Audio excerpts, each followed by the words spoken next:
On my wife's birthday, I booked a first-class cruise trip. She ended up giving my ticket to her subordinate. I was stopped by the crew at the dock. In the argument, I got hurt and passed out. I woke up alone in a hospital, without her explanation. Meanwhile, her subordinate posted on social media. There's a picture of them kissing under everyone's watch. Right at that moment, "You are my rose. If you jump, I'll jump with you." I replied with a cold laugh. "Hope your joint sea burial goes well." I put down the phone and called my lawyer to end this 5-year marriage myself. When Anna got the divorce papers, she called me right away. The woman who used to ignore 9 out of 10 of my messages was now accusing me on the phone. "You weren't like this when you were pursuing me. Now that you've got me, you're showing your true colors, you jerk. You're just using and discarding me." Then she got even more aggressive. "Why are you getting so sensitive and paranoid?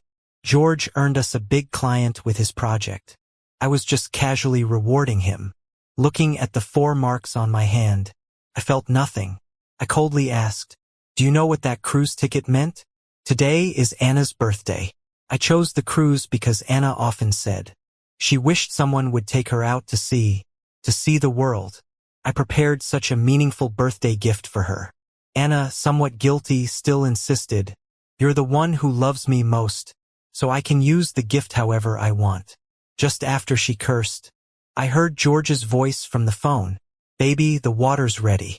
Come on." The call ended abruptly. I listened to the busy tone. Soon, I saw George's new post on social media. He's shirtless, holding Anna in a sexy nightgown, taking a mirror selfie. "No one can take you away from me again." Anna's sweet smile made the stitched wound on my head feel uglier. Bitterly, I shook my head and contacted my lawyer again to expedite the division of assets. I made up my mind to end this sour relationship myself. After a fight at the dock, I had a head wound and a flare-up of my long-standing stomach issue. I was in the hospital alone for a week before I was discharged. Anna never called me during this period. She showed no concern for me, but I did see her enjoying life. Every day from George's social media, they watched the sunrise and sunset together, stayed in the same first-class cabin, shared romantic baths, always holding hands. The staff thought they were a married couple. Even at dinner dances, they kissed passionately in front of everyone. I saved all of this quietly. One day, Anna finally returned home. The minute she opened the door, she was overwhelmed by the garlic smell and yelled, "You know I hate garlic. What's with this stench in the house?" All these years, because of one comment from Anna about hating garlic, I always cooked without it. Now I understood. It was just because she didn't want a smell of garlic and ruin her goddess image in front of George. I didn't even look up, taking another sip of garlic-laden soup. "If you don't like it, don't come near me. Go kiss your George." Then I pushed my phone in front of her. Right there were her and George's intimate selfies. Anna got angry. She rushed over and smashed the bowl on the ground. "Stop being so passive-aggressive. I'm getting close to George for my career. What does a homebody loser like you know about that?" Sharp pieces of ceramic left a bleeding cut on my hand. "And who are you to be jealous? With your clumsy looks? Do you even realize how handsome George is?" Her words were still not enough for Anna. She even wanted to hit me. But unlike in the past, I held her hand firmly. "Have you had enough?" I said sternly. My change in demeanor took Anna by surprise. In the past, no matter how Anna treated me, I never fought back or argued. Maybe seeing the scars on my hand and head made her feel a bit guilty. "Your stubbornness needs to change. After all these years, I'm the only one who understands you enough to stay by you. Otherwise, with your bad character and uselessness, society would have abandoned you long ago." Her words were full of contempt. Back in school, I was inexplicably ostracized. No one wanted to hang out with me. Because of this, I became very introverted, even withdrawn. But Anna stepped up to be my desk mate. She was beautiful and well-liked. Not only did she want to be my friend, but she also asked others not to exclude me. She wrote me notes every day, encouraging me with different words. I was moved by her warmth and fell in love. I worked hard to keep up with her academically, and we went to the same college. I tagged along, always satisfying her wishes, chasing her for 5 years. Finally, after graduation, I married her with the help of the money I gave her for her startup. I've worked hard over the years to earn money for her business, but in her eyes, I remained a useless, bad-tempered fool. Feeling the bitterness in my throat, I said quietly, "You can't even look at me. Why not just sign the divorce papers? Let's free each other." Anna had her career and connections, becoming an enviable CEO. She was no longer the sunshine that warmed me, and I've endured enough all these years. Let's just call it my way of settling the debt from when she rescued me back then. When I brought up the divorce myself, Anna had this look of disbelief on her face. She snorted and poked my nose. "You, a broke, needy loser, have the nerve to ask me for a split? Take a good look in the mirror. Besides me, who else would even consider you?" Anna was about to keep laying into me when the doorbell rang. She turned and ran to answer it. Standing there was George, paying us a visit. Anna's expression softened, and she turned back to me with a sweet smile. "George is here." George, being all polite, greeted me with, "Hey, brother-in-law. Sorry to drop by unannounced. We're throwing Anna a surprise celebration. I came by just to invite you and Anna to join." Anna didn't even care about my bleeding wound. She pushed me into the room. "Hurry up and change. Don't go dressed all shabby and embarrass yourself." I wanted to confront Anna and force the divorce, but my pride told me not to back down in front of this crowd. So, I quickly wrapped up my wound and put on a suit Anna tossed my way. That outdated, wrinkled suit made me look even more out of sorts. When I was about to drive, George stopped me. "Brother-in-law, you don't look so great today. How about I drive you and Anna?" George urged me into his car, but Anna took the front seat with him. I sat in the back like some stranger. Once in the car, I noticed tons of small photo decorations of George and Anna. George wasn't even hiding it. He made a point of showing me. "Brother-in-law, Anna looks great in photos, doesn't she? You're so lucky to have such a pretty wife." Anna coughed awkwardly. I had George put the photos there so when he's out meeting clients, they know he's under my protection.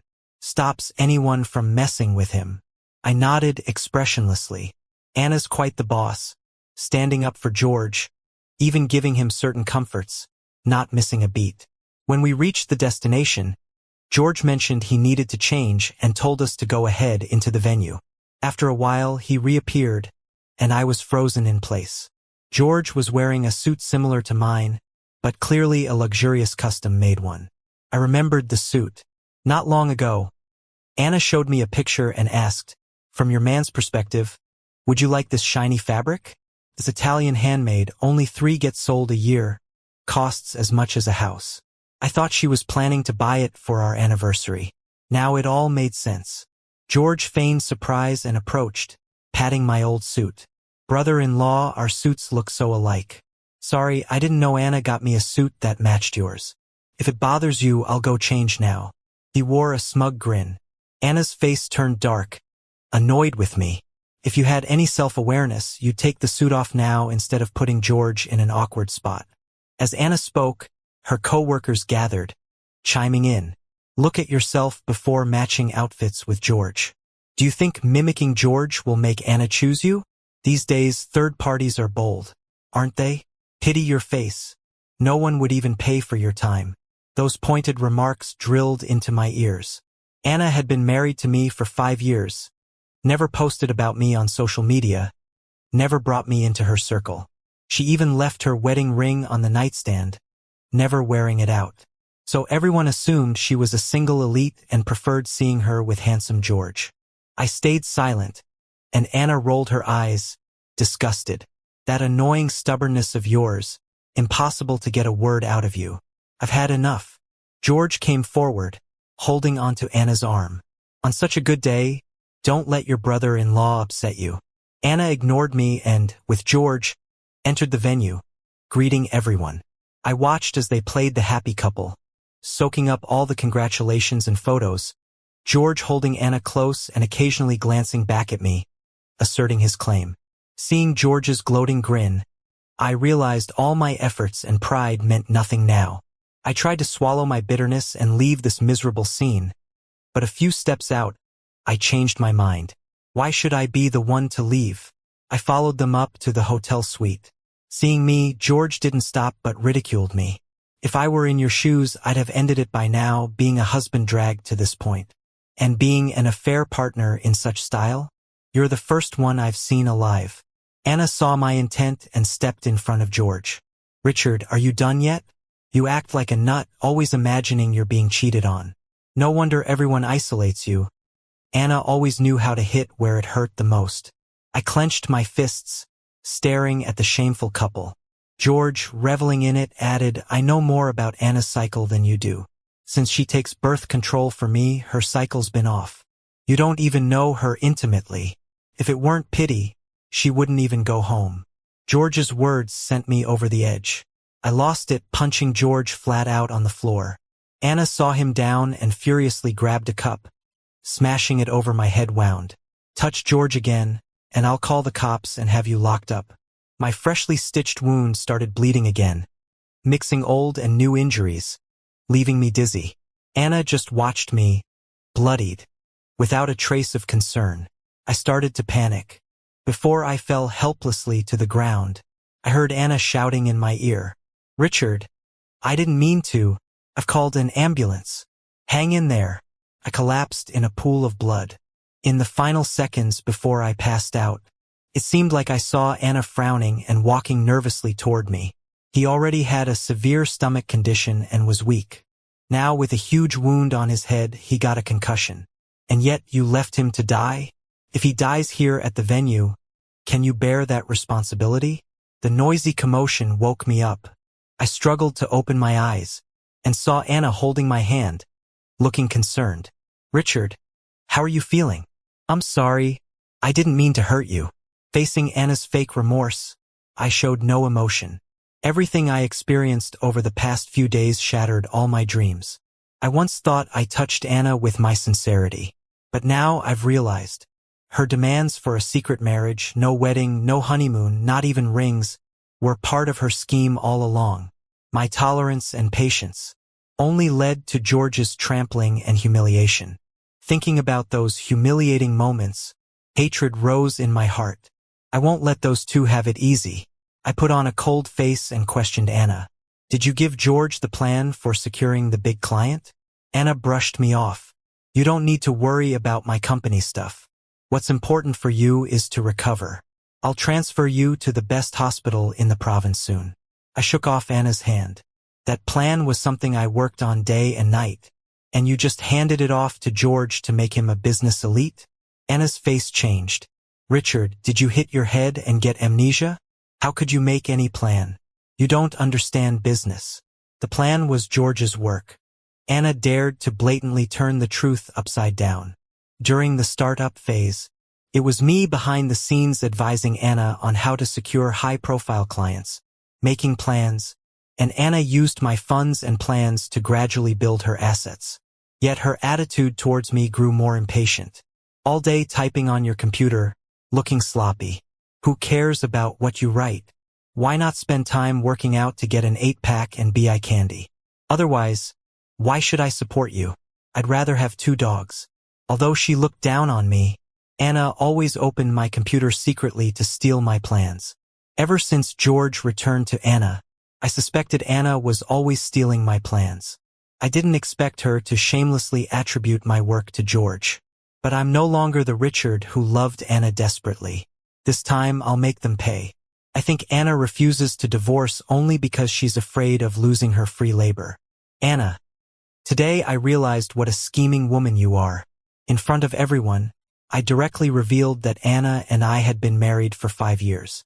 I also publicly showed all the support I provided, from initial company funding to helping Anna silently.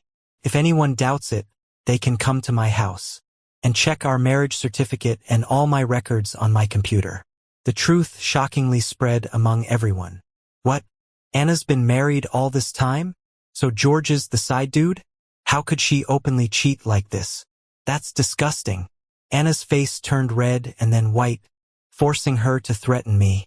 Richard, can't we talk about this at home? Do you have to rip this open here? Before I continued, a woman suddenly stepped up. Anna, you've gone too far.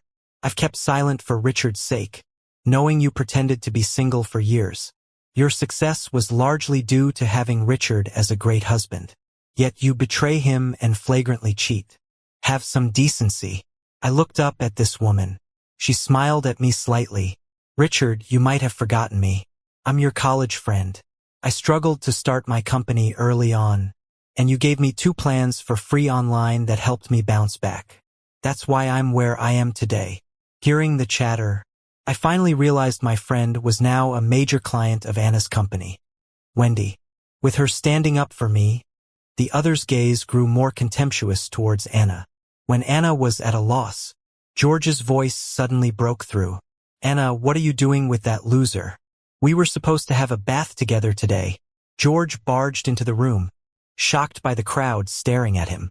Anna was even more shamefully trapped. She unleashed rare anger on George. My husband's hurt this badly. Why are you here?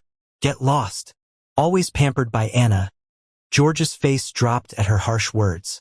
He looked pitifully at Anna. Anna softened immediately. I'm busy now. Go back. I'll find you later. George glanced grudgingly at me. Seeing Anna still cared most about George's feelings, I took out my phone without hesitation, showing a video George sent to provoke me. In the video, George held Anna as they lay in a bathtub. George asked, "When can we openly be together?" Anna playfully kissed him, cradled his face, and promised, "As soon as I find a way to get Richard out with nothing, we'll get married and won't need to sneak around anymore."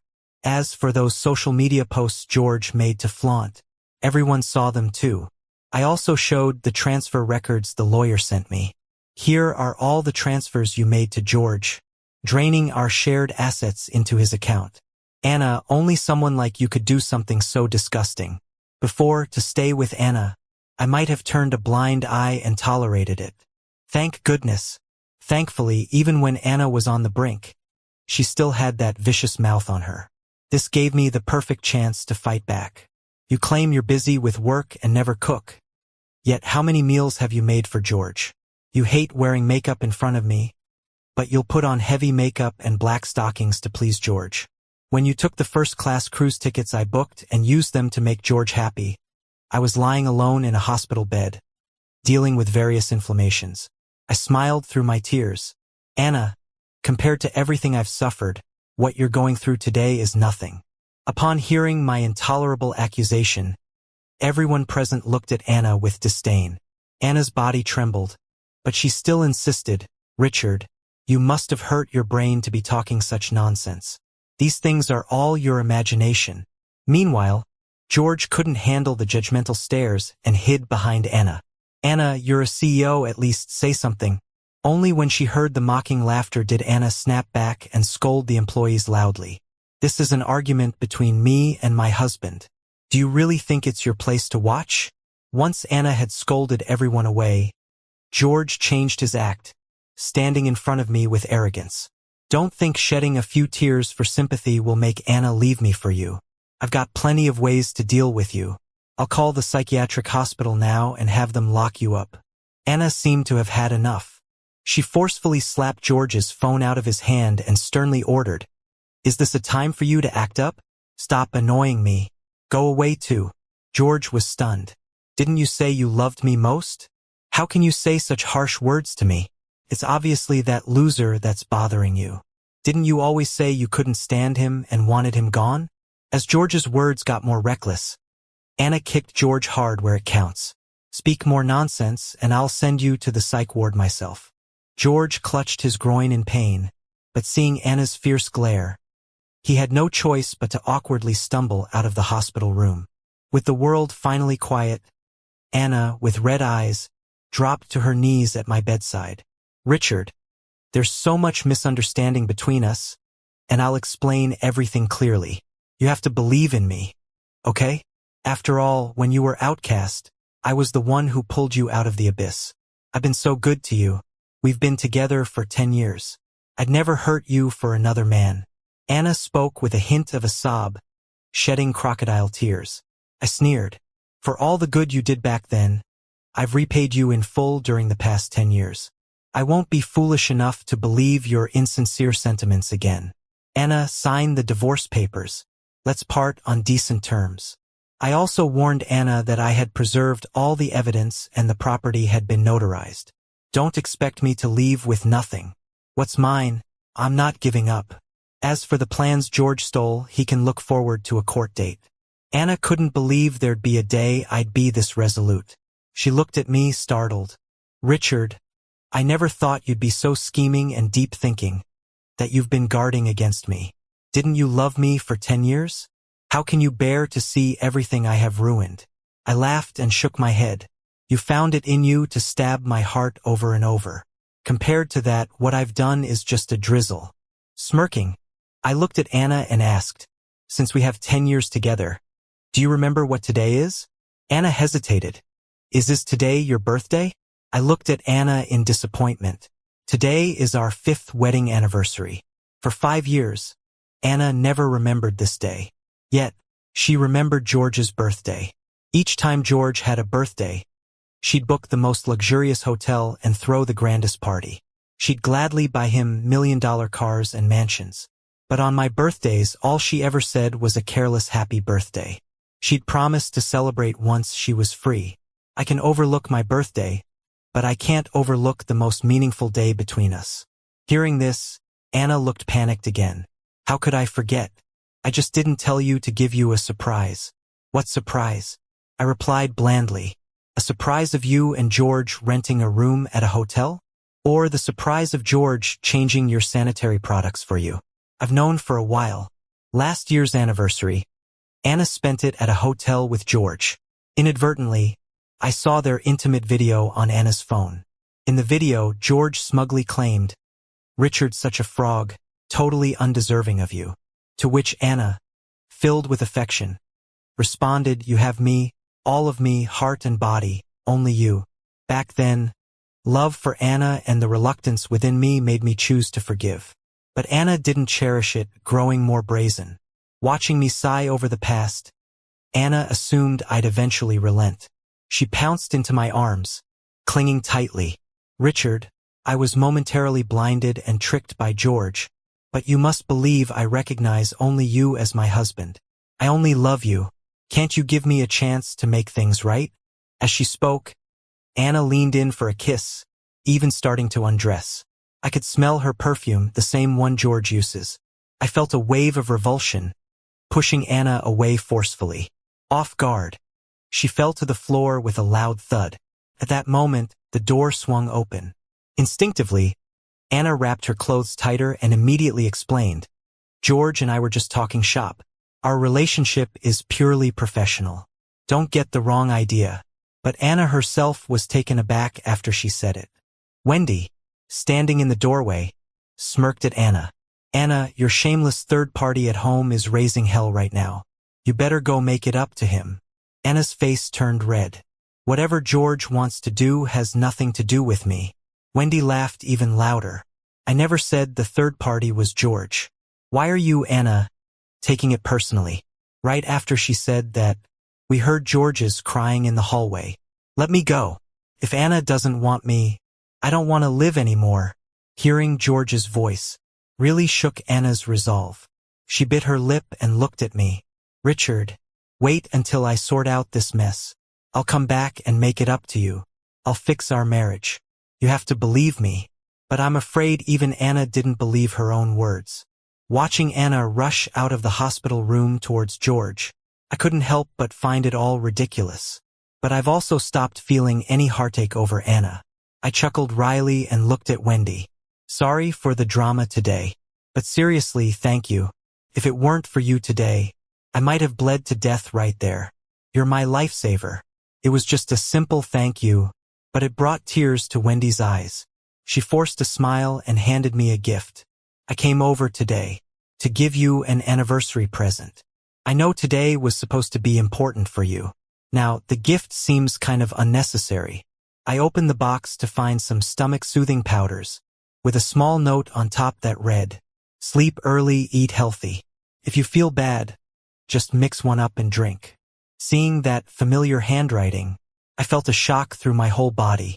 Wait, were those notes and letters from before all written by you? Wendy didn't expect me to remember her handwriting. Hearing my question, she started crying again. I'm sorry. If I'd known Anna would treat you like this, I would have been braver back then. From Wendy, I learned the truth. Back in the day, after I helped Wendy when she fainted from low blood sugar on the playground, and bought her chocolate, she started to have a crush on me. But Anna, seeing Wendy as a rival to her beauty and popularity, bullied her when she discovered Wendy's feelings. Anna declared, "Your crush will soon be my Patsy. Just wait and see." Using her queen bee status, Anna got everyone to gang up on me, until I retreated into a shell, only to swoop in pretending to be my savior later.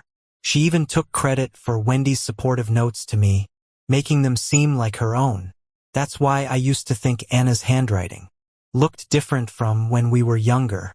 Unfortunately, I was too weak back then, afraid of confrontation, and suffered in silence. But that ended up hurting you. Looking at Wendy, who was now sobbing uncontrollably, I felt no resentment, only deep pity for her. At the same time, a weight lifted off my shoulders. Seems like I don't owe Anna anything at all. No wonder she'd been such a disappointment to me over the years, and no wonder Anna had no guilt about stealing my work for George. She'd been playing me all along, from the start. I was blind with my feelings to realize she was manipulative and selfish, with no regard for others. Wendy and I talked for ages like old friends. In the end, Wendy told me that if I ever needed help, I should reach out. I assured Wendy that I won't let myself suffer any longer. After Wendy left, I reached out to the lawyer again. I wanted to change the divorce agreement. This time, I wanted to make sure Anna left with nothing, and paid the price for stealing my work. The lawyer assured me he'd handle everything. While the divorce was underway, Anna showed up again. She made herself look pathetic on purpose, and as soon as she appeared, she knelt in front of me. I've sorted things out with George. I realized it's you I love most. I can't lose you. Richard, you've always loved me and accepted me. You can forgive these little mistakes, right? Seeing that I wasn't moved, Anna wrapped her arms around me and started undressing. Richard, you loved me so much, right? I'll take care of you every day, make you so comfortable. Once proud and aloof, now she grovels like a dog trying to win my favor. I pulled away in disgust. Anna, I have nothing to say to you. Don't worry. I'll make sure you pay for your actions.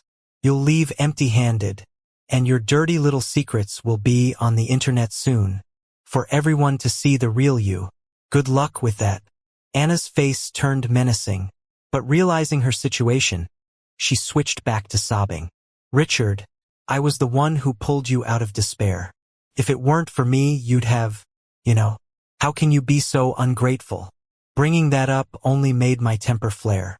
Anna, can you be honest for once? Admit you were the one who pushed me into the abyss in the first place. I looked at Anna with all my anger. I know everything about that time now. I know you ruined me. I know you only used me to hurt someone else. You took someone else's credit, made yourself seem like my savior. For years, you've only used me. Where's the love in that? I finally saw it all clearly. For years, Anna had been manipulating me, just squeezing out every bit of value from me. Whether it was saving up for a startup, buying a house or car, or becoming the power behind her every move later on. There was no genuine feeling from Anna, only exploitation. Yet, faced with my accusations, Anna was still that cowardly little bully, too scared to admit her wrongs, just making excuses. But I stood by you, pulled you up. If not for me, you'd have kept being bullied. You'd be depressed. And I let you feel the cold and warmth of human nature early on. It made you stronger inside. Shouldn't you thank me for that? Seeing me exude coldness, Anna finally broke down in tears. Richard, I'm sorry. I was selfish. I realize I'm just pretty and nothing else. When I saw you're actually smart and capable, and especially easy to deceive, I decided to keep you dangling this way, to make you give me everything. You're so amazing. I was scared if I lost you, I wouldn't make money. So I kept hiding things from you, trying to use you. The truth stings, but Anna finally laid it all bare. She clung to my legs, trembling. She kept bowing to me. For the sake of all the years you've loved me, forgive me just this once. Don't push me into the abyss. I'm begging you. I kicked Anna away. It wasn't me pushing you into the abyss. It was the demon inside you. I called hospital security to escort Anna out as she begged and pleaded. Later, the internet exposed what Anna and George did. Under public pressure, Anna had to fire George, and she beat me to it by suing George first, for stealing company secrets. And with solid evidence, Anna leaving empty-handed was a sure thing. Anna and George became despised by everyone. She had no choice but to hand over the chairman's position to me, then quietly leave the company. On the day I was discharged, Anna still came to pick me up with nothing left. But I got into Wendy's car. I just told Anna to meet me at the civil affairs office tomorrow for a divorce. Ignoring her former self, she chased our car like crazy. Richard, please, give me another chance. As long as you still want to love me, I can give up everything. In the rearview mirror, Anna reminded me of my former self, so humble to the point of dust. Watching her fade from sight, I knew I'd finally shake off the demon that dragged me down and stand tall again to embrace life.